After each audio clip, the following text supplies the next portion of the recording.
जनता तय करती है। ये हम जो हैं, हमारे ऐसा व्यक्ति जनता पे भरोसा करती है और जनता को ही तय करने दीजिए वो किसको मदद करेंगे। और मुझे लगता है कि लोकतंत्र में जो भरोसा है हमारे ऐसे लोगों को, उसी भरोसे के तहत मैंने जनता के ऊपर छोड़ा है कि काम करने वाला चाहिए कि हर 5-5 दिन पे दल बदलने वाला चाहिए, तो जनता के ऊपर छोड़ दिया। दूसरी तरफ जीतन राम मांझी भी थोड़े से अस्वस्थ दिख रहे हैं। वो कह रहे हैं कि उनको आशीर्वाद प्राप्त है नरेंद्र मोदी जी का।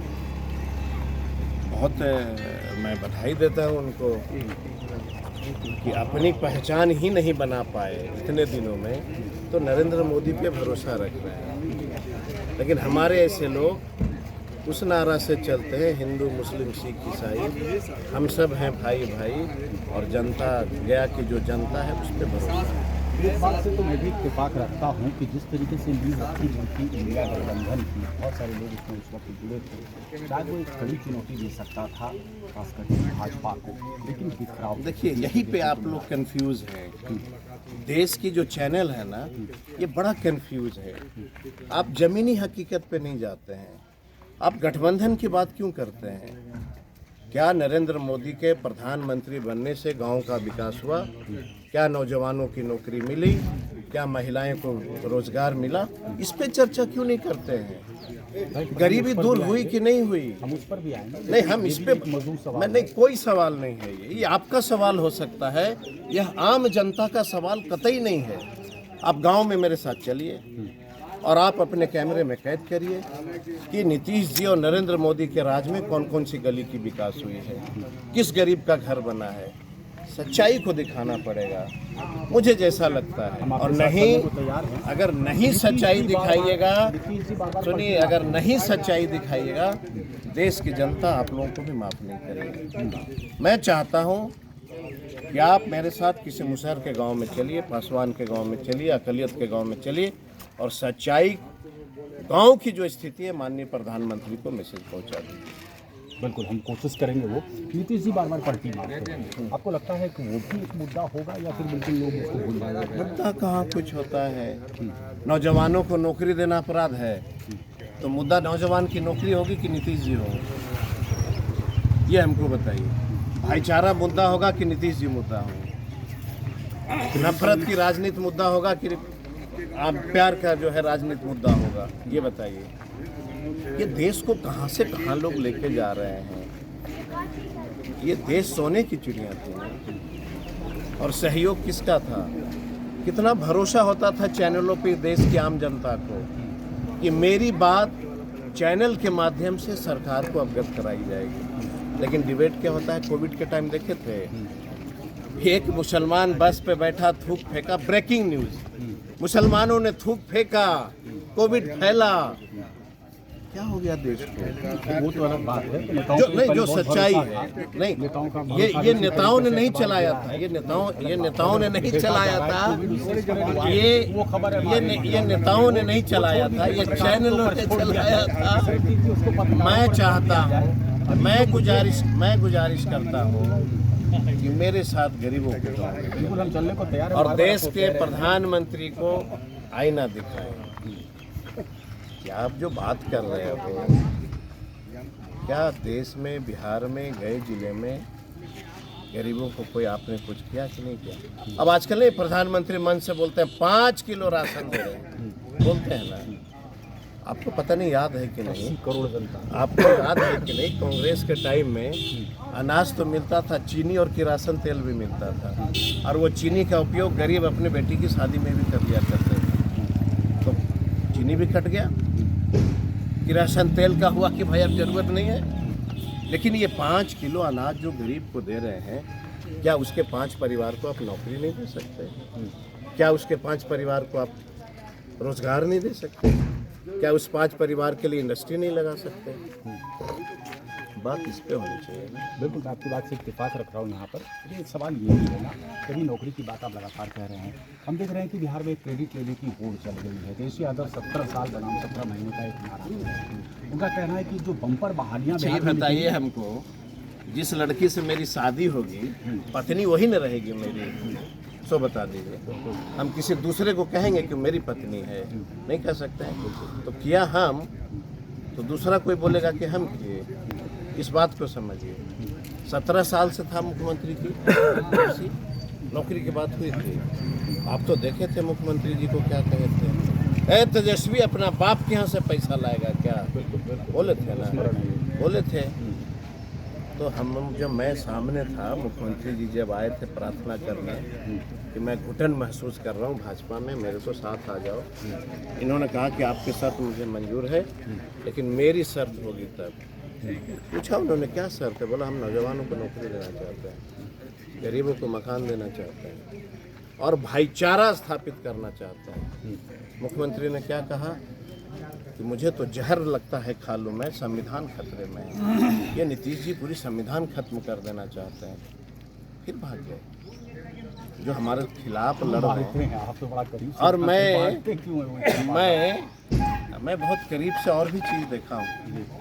जब सदन के अंदर जातीय जनगणना की नींव रखी जा रही थी और जीतन राम मांझी दलित के बेटे थे, ऐतिहासिक फैसला था देश में कि कौन कौन जाति धर्म के लोग गरीब हैं, क्या एजुकेशन है, क्या काम हुआ है, नहीं हुआ है। उस दिन क्या कहा मुख्यमंत्री जी, पूर्व मुख्यमंत्री जी ने, कि मैं दलित का बेटा था, मुझे सदन में गाली दी गई, अपमानित किया गया। और जब गया आए तो एक एक प्रखंड में इतना रोए कि हम गरीब थे तो हमको बड़ा अपमानित किया। और 10 दिन बाद जो है वो गाली जो है अमृत में तब्दील हो गया। भूल गए। कैरेक्टर देखिए, कैरेक्टर, सवाल उनसे किया था। कैरेक्टर देखिए, कैरेक्टर। राजनीति में अब कैरेक्टर देखना बहुत जरूरी हो गया।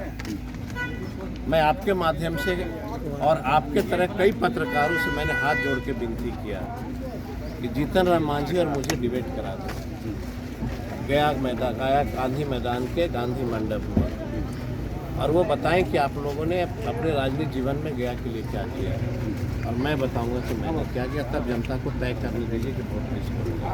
मैं जनता के पास गया था, बहुत सारे लोगों के सवाल है। गया जो है विश्व के मानचित्र में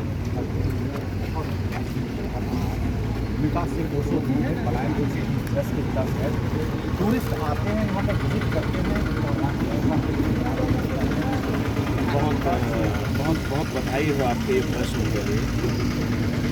मैं कटिहार से आ रहा था, मुख्यमंत्री जी मिले, मंगल पांडे थे। मैंने कहा कि बोधगया में कन्वेंशन हॉल बनाओ, दलाई लामा जी काल चक्रा फील्ड में बैठ के पूजा करते हैं, मैंने बनवाया। आए दिन फुटपाथियों के लिए मैं जब पर्यटन मंत्री बना 100 करोड़ का कैनाट प्लेस के तर्ज पे हमने फाइल पहुंचा दिया।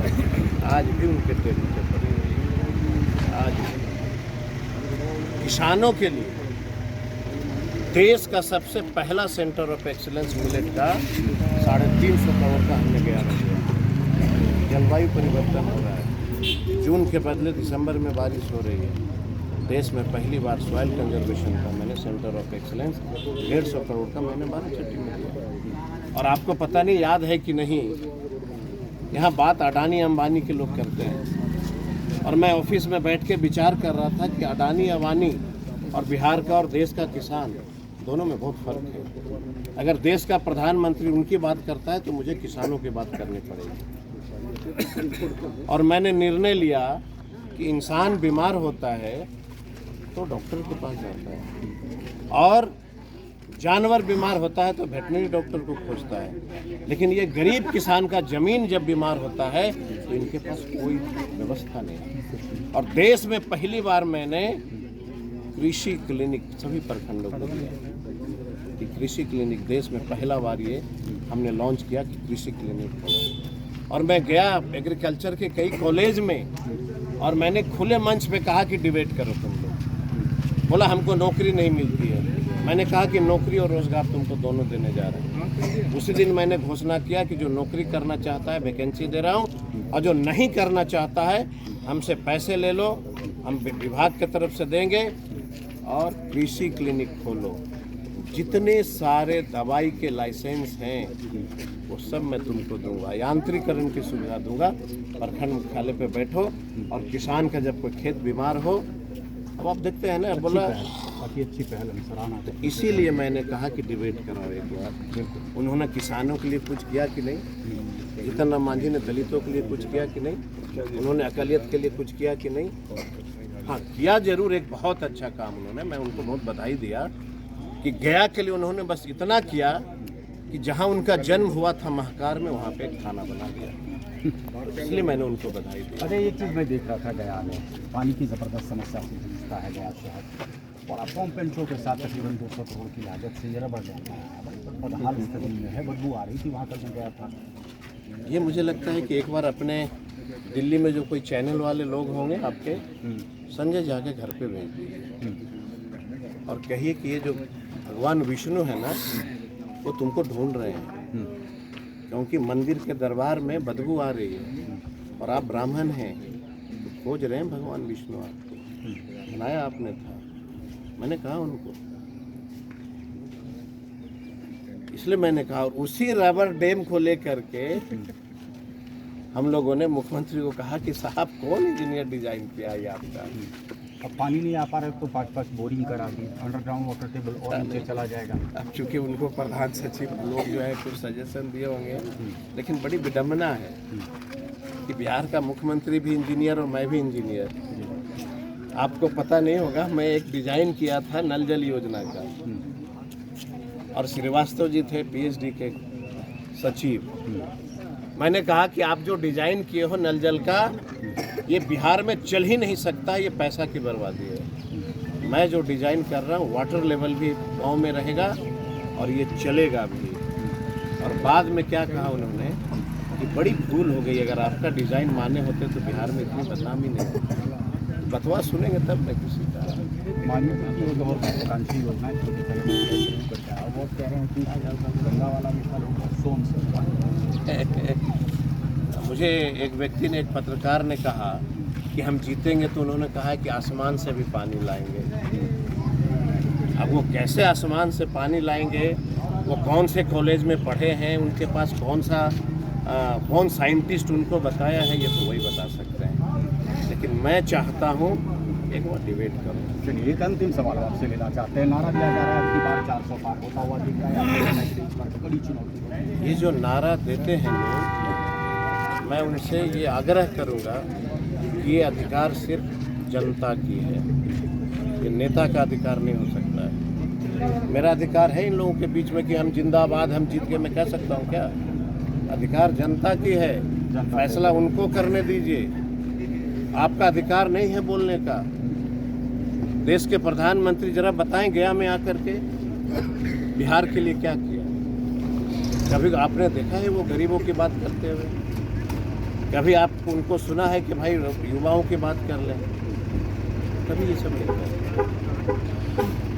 बोले हम राम मंदिर बना दिए। आपको पता है कि नहीं, जब मैं पहली बार पर्यटन मंत्री बना तो मैंने घोषणा किया कि जिस दिन बिहार में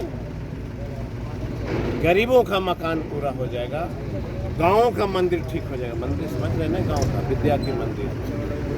जिस दिन विद्या की मंदिर ठीक कर दूंगा, उसी दिन तेजस्वी जी के द्वारा बिहार में इस देश का सबसे बड़ा मंदिर और मस्जिद गिरजा एक साथ बनेगा। ये न हुआ कमिटमेंट। हमारा कमिटमेंट होता है जो जनता तय करती है। अगर हम स्कूल बना देंगे, गांव की मंदिर ठीक कर दिया, युवाओं को नौकरी दे दिया, तो फिर मेरे पास क्या बचा? आस्था।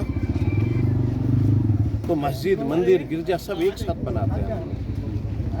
जो हमारा पहले घर का मंदिर खराब है, मेरी घर की मस्जिद खराब है, उसको ठीक करना किसकी जिम्मेदारी है? हम ही लोग को पहले वो निभाएंगे। उसकी शुरुआत थी, नौकरी देना उसकी एक शुरुआत थी। अब बिहार के युवाओं ने क्या बिगाड़ा था प्रधानमंत्री का या मुख्यमंत्री जी का? देश में ऐसा कोई झूठ बोलने वाला मुख्यमंत्री मैंने कभी नहीं देखा, असत्य बोलने वाला देश का मैंने कभी मुख्यमंत्री को गिड़गिड़ाते नहीं देखा। इस टाइप के व्यक्ति तेजस्वी भी ट्वीट कर रहे हैं, लगातार पैसे प्रदान किया जा रहा है, बार बार आश्वासन देने की कोशिश कर रहे हैं कि अब पलटी भी मारेंगे। जनता को तय कर वो क्या करेंगे अब जनता तय करेगी। अब उनकी बस की बात है, उनकी बस की बात है। मुख्यमंत्री और इधर के मुख्यमंत्री दोनों को मैं देखता हूँ कि एक ही चीज़ है, 5-5 दिन में करवट बदल लेते हैं।